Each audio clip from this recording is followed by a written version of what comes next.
जगन्नाथ आशा करुच्ची समस्ते भलरे थिबे।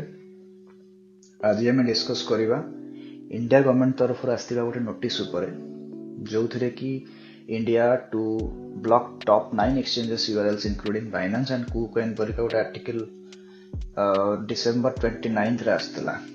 तो आज आम से विषय डिस्कसन करवा यहाँ कौन पर आसी या द्वारा जदि आपण भितर किए भी बाइनेंस किंबा KuCoin ट्रेडिंग करुले कि इन्वेस्टिंग करुले तांकर किसी इंपैक्ट पड़ो कि न पड़ो।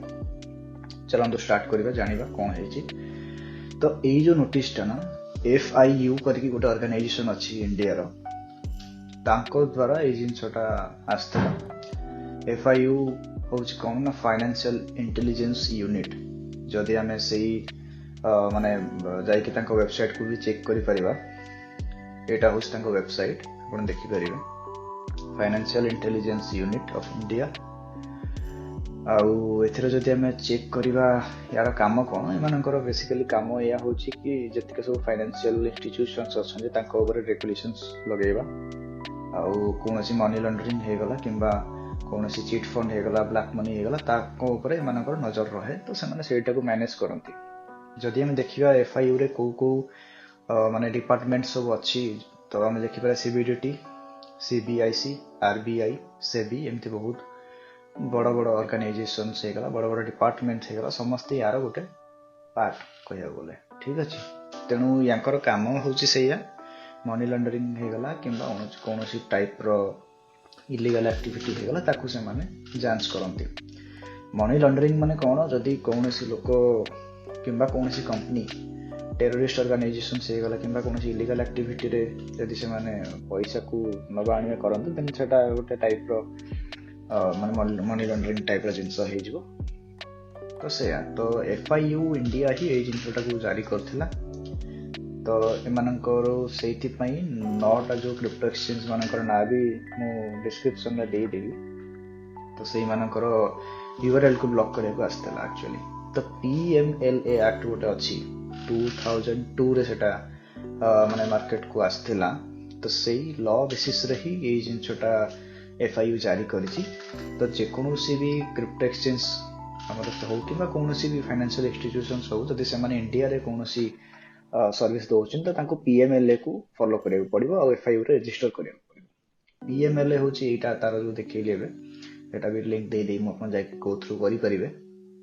तो सेही जिनसटा देखिकी इंडियन जतिके एक्सचेंजेस थिले मोस्ट ऑफ देम जाके रजिस्टर FIU सहित करि दैछंती। एटा न्यूज आस्थिला डिसेंबर 4 रे एक्जेक्टली गोटे मास पूर्व एमाने जाई रजिस्टर कर दैछंती। तो इंडिया रे यूजर माने तो बेसी इंडियन एक्सचेंज रे किछि बेते यूज करना एते ट्रेडिंग करूना इंडियन एक्सचेंज रे समस्त प्रायतः फॉरेन एक्सचेंज रे करछुनी काहे ना तांकर सर्विस भलो थाए। तो एई जिनसटा भी दिन ना दिन आसीबार थिला। तो इंडियन एक्सचेंज माने जदी FIU रे रजिस्टर करछली कोन पय बाहर एक्सचेंज माने करिवेनी।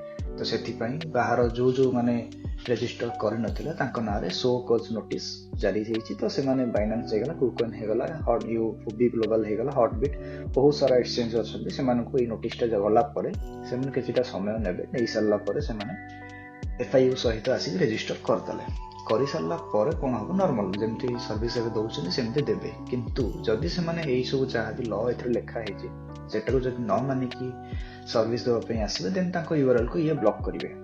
एटा होची तारो एक्चुअल जिंस।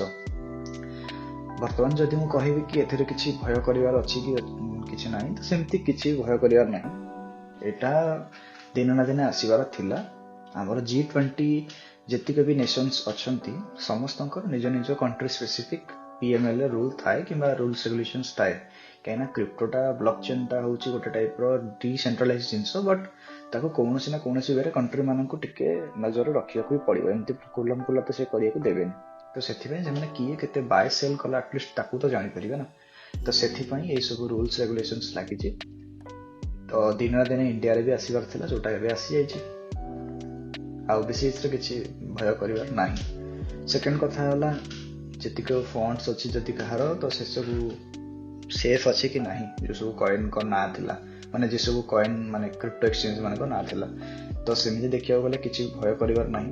आपनकर जहाँ भी फंड्स जो एक्सचेंज मानकर थिले से सब सेफ ही अछि। ଆଉ କାହିଁକି ନା ଏସବୁ ଜିନିଷ ହଠାତ୍ କି ହବନି, ଆଜି କହିଲେ କାଲି କି ୟୁଆରଏଲ୍ ବ୍ଲକ୍ ହୁଏ ସେମିତି ହୁଏନି, ଏସବୁ ଟାଇମ୍ ଟେକିଂ ପ୍ରୋସେସ୍।